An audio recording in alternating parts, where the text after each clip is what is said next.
You're watching Talking Points, a focus on the political scene in Lubbock and across the South Plains. And welcome back. Here's a look at some of the political headlines of the past week. Former Lubbock Mayor Jim Granberry passed last weekend, the youngest elected mayor in the city's history. He'd been in office just about 3 weeks when the 1970 tornado hit, and leading us out of that was no easy job. Also had a successful orthodontist business in town before being elected to the city council. Ran for Texas governor in 1974, but couldn't get past the incumbent Dolph Briscoe. Mr. Granberry was 89. Lubbock School Board appointing a replacement for District 3 trustee Ben Webb. Jason Ratliff will finish that term, which runs through May of 2022. Mr. Ratliff's a business owner involved in youth organizations. Kids go to school in the Coronado arm of the district, and he says he's excited to get to work. I really want to help be part of the solution. I want to represent the families in District 3 very, very well, but also be part of the greater board that makes sure that we keep our kids safe and we keep our kids receiving the best education they can receive every day. And Mr. amazing Webb resigned teachers. from the board last month after being appointed judge of the County Court at Law number 3. Well, in Lubbock, Representative Dustin Burrows and supporters were defending the latest write-up of House Bill 3 this week, dealing with governor's emergency powers. A hearing in the State Affairs Committee this week, a lot of folks thought the bill didn't rein in the governor's authority enough during emergency situations. Mr. Burrows added language to form a legislative oversight committee that could reverse certain orders, and he also removed some other provisions, but for now, the bill was left pending in committee.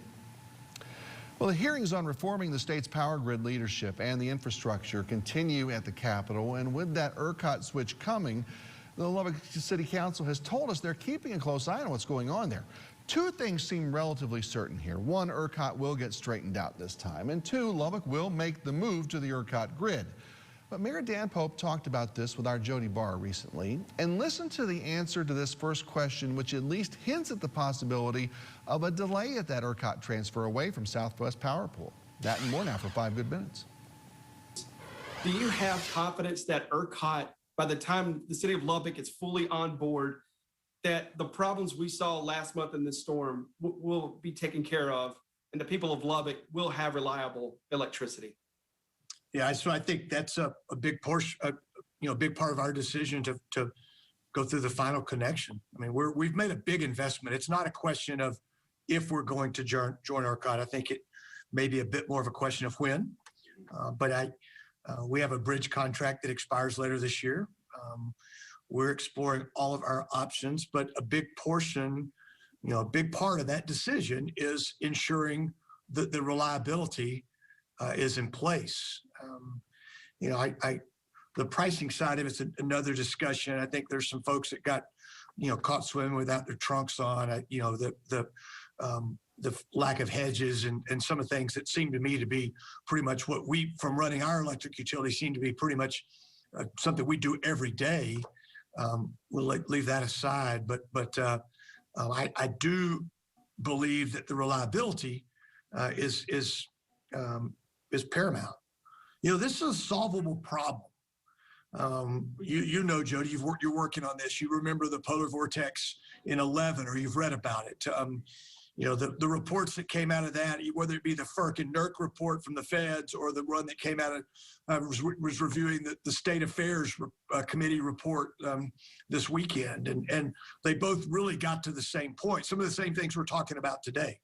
About capacity, about how you build capacity into the grid, about weatherization or winterization, whichever it may be, about how, maybe building a network of emergency supply, maybe some fast start gas turbines that would solve us or would serve us when we most needed it. Those are all solvable problems, and really in the big scheme of things, particularly compared to what happened Valentine's week, would be a very wise and prudent investment because they're relatively cheap compared to some of the costs we're seeing from that 7, 8, 9 day winter storm. You had 3 plants. One was down for maintenance at the time, but of the 2 plants you had, what was the number one contributing factor that hurt Lubbock's ability to operate its plants during the storm? Well, so remember that our plants are just for, we only crank them up for emergency use as such, or when things, for peaks. We had a couple days of very short and well-planned and executed rolling outages. So it wasn't like we were without issues. We do run our power plants when in peak periods, and frankly, we found ourselves for about 30 hours without natural gas right in the middle of this, which was restored. We had to remind whoever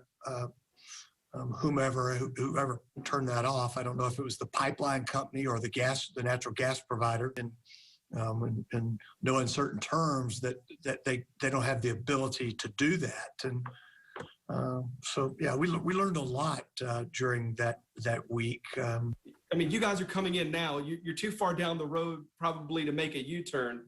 But what would be your plea to the legislature to make sure that if another storm like this happens in 5 or 10 years from now, that the people of Lubbock too will not be in the dark? Yeah, the grid's got to be hardened. It needs to be like when we build our water supply in Lubbock. You take your peak, and then you build a significant piece above that for worst case kind of scenario. And every gallon of water you pay for, you're actually paying for that capacity. You've hardened your system. It's wired for your very worst days. That's what the Texas economy, and that's what Texas ratepayers, citizens, businesses deserve. And I think that's what we will get from ERCOT.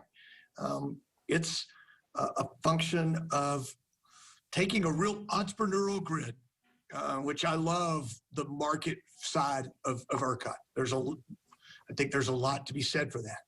However, just like when you put money in your bank, that bank's for profit.